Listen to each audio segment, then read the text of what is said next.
Hello दोस्तों, मैं हूं राम के प्रजापति और आप देख रहे हैं राम जी टेक। आज हम बात करेंगे पर्सनल कंप्यूटर जो आप यूज करते हैं उसके वर्गीकरण, यानी कि पर्सनल कंप्यूटर के वर्गीकरण के बारे में कितने ज्यादा इसके पार्ट्स हैं वो हम बात करेंगे।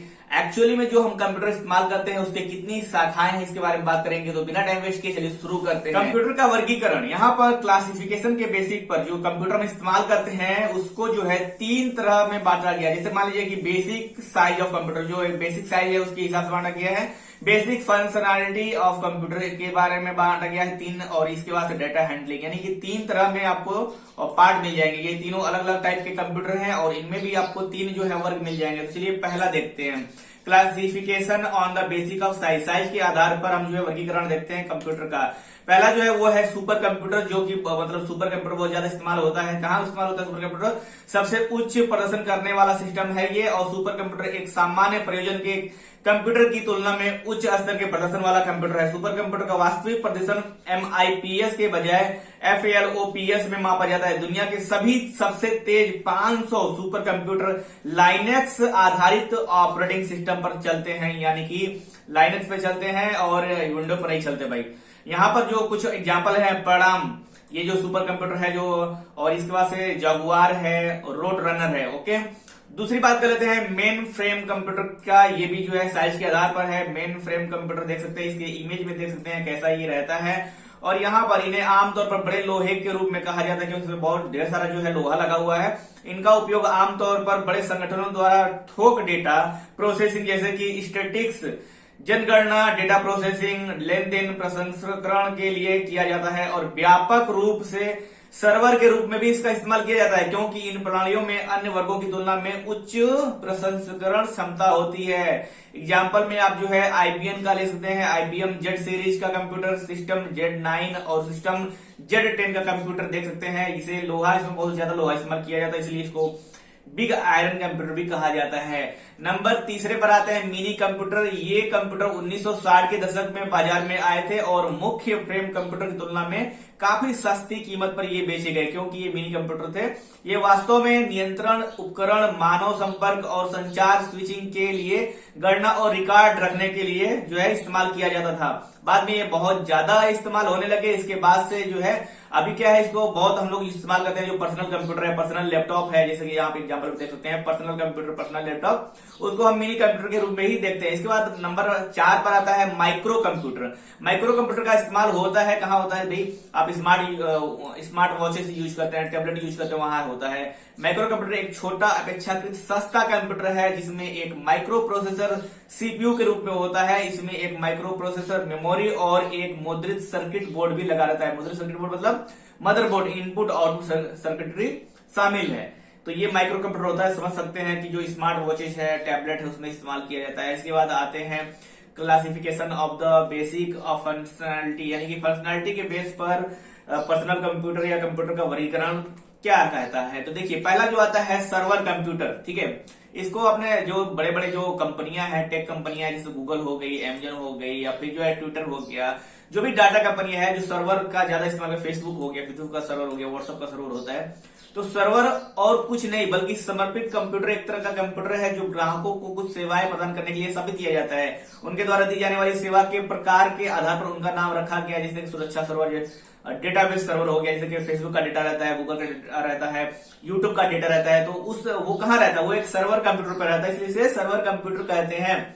और दूसरा आता है वर्क स्टेशन। ये जो हम लोग काम कर रहे हैं, जो मतलब ऑफिस में काम करते हैं, वर्क स्टेशन कंप्यूटर उसी को कहा जाता है। ये वे कंप्यूटर हैं जिन्हें मुख्य रूप से एक समय में एक उपयोगकर्ता के द्वारा इस्तेमाल किया जाता है, डिजाइन किया गया है। वे बहुत उपयोगकर्ता ऑपरेटिंग सिस्टम भी चलाते हैं, मतलब कोई भी एक यूजर चला सकता है, बहुत ज्यादा यूजर्स भी चला सकते हैं। इन्हें वर्क स्टेशन कंप्यूटर कहा जाता है। व्यक्तिगत और व्यावसायिक कार्यों के लिए इस्तेमाल किया जाता है, मतलब आप इसको अपने जो है घर में एक घर बैठे जो काम करते हैं वहां पर जो कंप्यूटर यूज करते हैं उसे भी हम वर्क स्टेशन कंप्यूटर कहते हैं। और मान लीजिए कि एक सोशल मीडिया है और जो है मीडिया कंपनी है, वहां पर ढेर सारी जो है कंप्यूटर की लिस्ट लगी हुई पड़ी है, तो वहां पर भी वर्क स्टेशन कंप्यूटर का इस्तेमाल किया जाता है। इसके बाद आते हैं तीसरा, अप्लायंस, इंफॉर्मेशन अप्लायंस। वे पोर्टेबल डिवाइस है जिन्हें बुनियादी गणना, मल्टीमीडिया चलाने, इंटरनेट ब्राउज करने आदि जैसे सीमित कार्यों के लिए डिजाइन किया गया है। इन्हें आमतौर पर मोबाइल डिवाइस के रूप में जाना जाता है। वैसे मैं आपको बता दूं, इसे मोबाइल डिवाइस और मान लीजिए कि जो आजकल जो है आप देखते हैं कि मीडिया वाले जो दिखाते हैं टीवी पर ऐसे स्लाइड करके, वो सारे जो है इंफॉर्मेशन अप्लायंस में ही इसका इस्तेमाल किया जाता है। अब बात कर लेते हैं डाटा हैंडलिंग के मुद्दे की वजह से दोस्तों यहाँ पर क्लासिफिकेशन ऑफ जो कंप्यूटर, यानी कि जो पर्सनल कंप्यूटर का वर्गीकरण हम कर रहे हैं, वो अब डाटा हैंडल कैसे करता है उसके बेसिक पर हम जो है थोड़ा इसका वर्गीकरण कर लेते हैं। तो इसमें जो पहला आता है वो आता है एनालॉग कंप्यूटर। देखिए ये किस तरीके से होता है, ये एनालॉग कंप्यूटर है।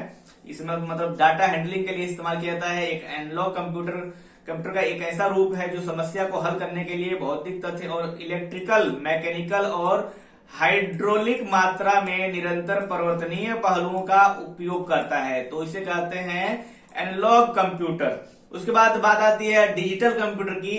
अब डिजिटल कंप्यूटर देखिए भाई, जो हम इस्तेमाल करते हैं वो भी एक डिजिटल कंप्यूटर ही है, क्योंकि इसे डिजिटल डिवाइस है तो डिजिटल कंप्यूटर ही कहेंगे। ये भी जो है कंप्यूटर का वर्गीकरण है।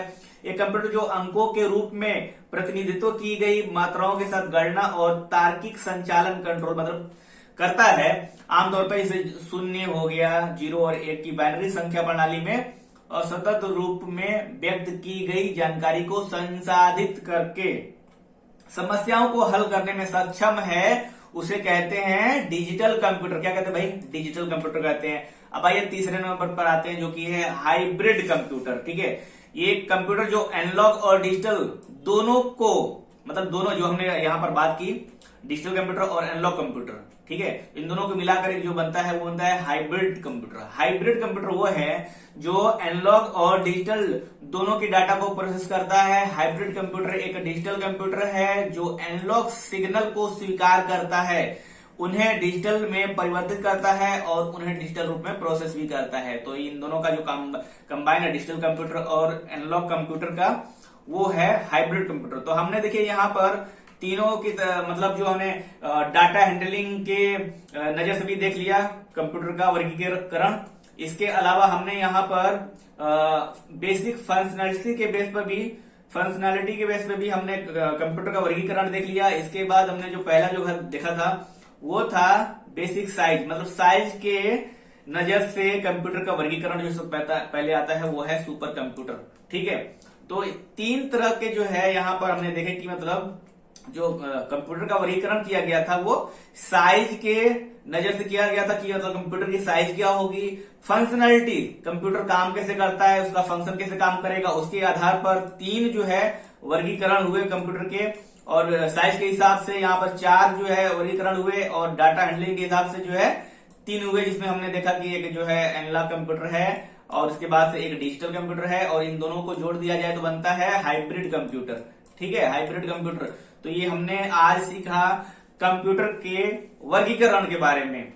इस वीडियो को लाइक और शेयर भी कर दीजिएगा, साथ ही चैनल पर नए हैं तो चैनल को सब्सक्राइब भी कर लीजिए। मिलते हैं किसी नेक्स्ट वीडियो में।